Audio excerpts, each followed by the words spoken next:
Okay. Go. I'm going to be talking about teen trauma and how it affects their childhood, growing up, and dropping out of school and not going to college or not attending anything. And it's distressing. Like, well, I have also a story, but I'll tell you guys later because it's like really long. And like psychological trauma, it occurs when someone has like they have to be threatened or like seriously in danger, and like they have people who have threatened their lives and told them that, like, I'm pretty sure you guys know, like, when you're in the streets and people run up to you and tell you, like, oh, I'm gonna kill you or something, threats and stuff, and like that can be traumatizing to them because they have like the ability of watching out for their lives and like they don't want to die and stuff. And then trauma in the inner cities of Los Angeles have been common because of gangs like Hoover, Florence, Bloods, Crips, and like the trauma in Los Angeles is bad in our community because like there's little kids around and like they can see all like the danger that's going on, and like I know for like by my mom's house, like my little brothers always play outside and there's like always like a group of people outside like doing drugs and stuff, like selling it, and I tell my brothers sometimes to go outside because like I don't want them to grow up in that situation and they're gonna want to be doing it too. And then because one of my brothers already went through the wrong path and like I don't want all of them to go through that path, so it's kind of hard to like always have to be caring about them and tell them, oh, don't go through that side, but like it's hard, and it traumatizes them for life because my mom, she was also in that path, and like she was always talking about like how her brother got killed at her sister's 15, and she got hit by a car, and she was traumatized by that because that was like her brother was basically like her father to her, and she was ever since that day she's been traumatized because of gangs and stuff. And the problem is that students have been traumatized by seeing a lot of bad things out in the world, especially in Los Angeles. It also depends where you live, because it can be like violence, accidents, sexual assault, and the loss of a loved one, and you can also be like in grief. And like I know also my cousin, she just lost her mom a few like months ago, and like it is hard losing, especially your mom, and like she's always been there for you. She's also like she dropped out of high school already. She's only like she was gonna be an 11th grader, and like she doesn't go to school. All she does is sleep, eat, and go back to her room and lock herself in her room. And like sometimes I try talking to her, but I can't get her out of her bed. And, like she's grieving too much, and like she's thinking about going back to school, but she doesn't know, and she really doesn't want to, because she feels like she doesn't know what to do with her life without her mother. And then, how many of you have seen traumatic experiences? Any trauma? Just 2, 3. Well, there's a lot of. Most of it is witnessing domestic violence, and also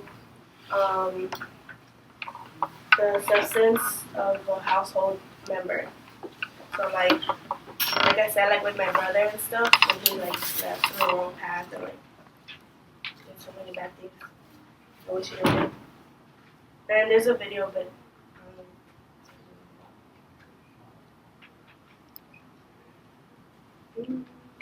The speaker. Do you want to pop it? Yeah.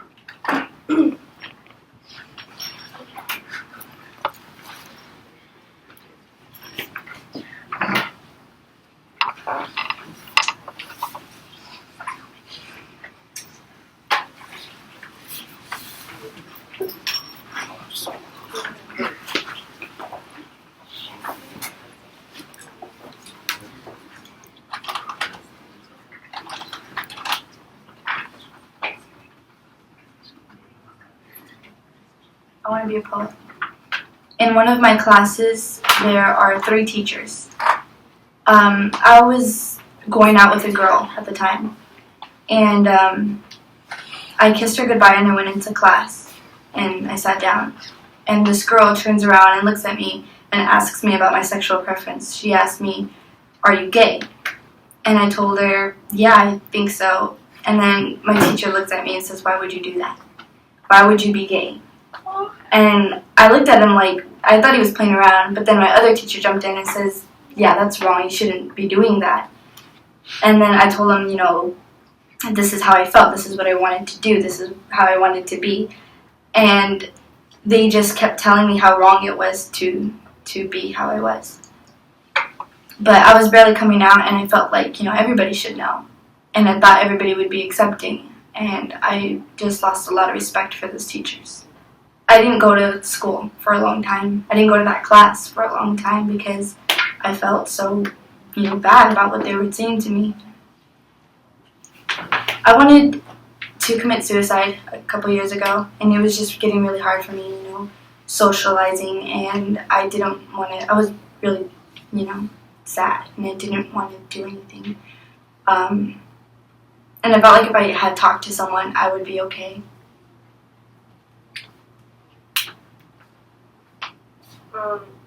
So I actually read her story, and she said she actually did drop out of high school. Sooner or later, she dropped out. She also tried to commit suicide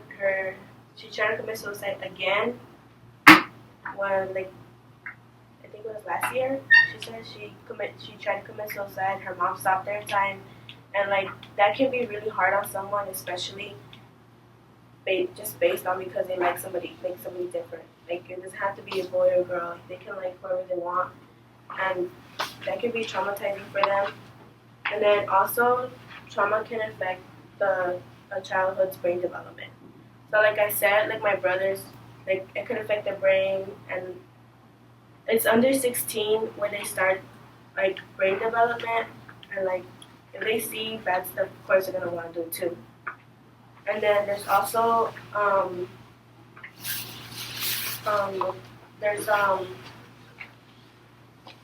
there's people who try helping them out, and sometimes you can be relieved from trauma, but sometimes you can't because it takes so much time. And there's probably 35-40% of people who have been traumatized and not have been able to recover. There's also the response of trauma to reduce the formation of other pathways, but like I said, you can't sometimes. It's just really hard for them to get over it.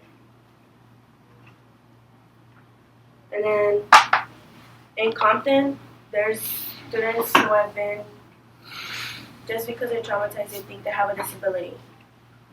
And there's a lawsuit of Compton that teachers are training that they have different methods of having to get through before the student has to be suspended. So just because they said they're traumatized, they're going to suspend the kids. And they think they have a disability, but they really don't. They just have been raised in the wrong area, and that doesn't make any sense to me. Well, there's been a lot of kids under 16 who have experienced any kind of trauma, physical trauma, and they don't have enough events or funds to make up to help the people who have trauma, and it's really hard because I'm pretty sure there's a lot of people who have been traumatized. They just don't want to say it. But it's really hard for someone to get over it. Because my aunt, she's actually been sexual abused, and to this day it kind of haunts her because she doesn't know. Having to touch her or give her a hug, she can't because she'll really push you away or something, and she'll scream, but we try to help her and it doesn't work. And it's really hard. And then Well, the solutions that they have is like meeting at a center or have more psychologies at a school. Because I know at this school there's only one for like so many kids, and I felt like they should have more because now just one psychologist can get through so many kids in one day. Like there's like a lot of kids who would want a psychologist, especially to speak, but they can't speak because they're too like scared of what they might probably be judged and like other stuff. And like they could probably hire like a psychologist from a different company and like to help them out and just have more time for the kids to like recover their traumatic experience. Yeah. I have more videos, but they're really long. That's it.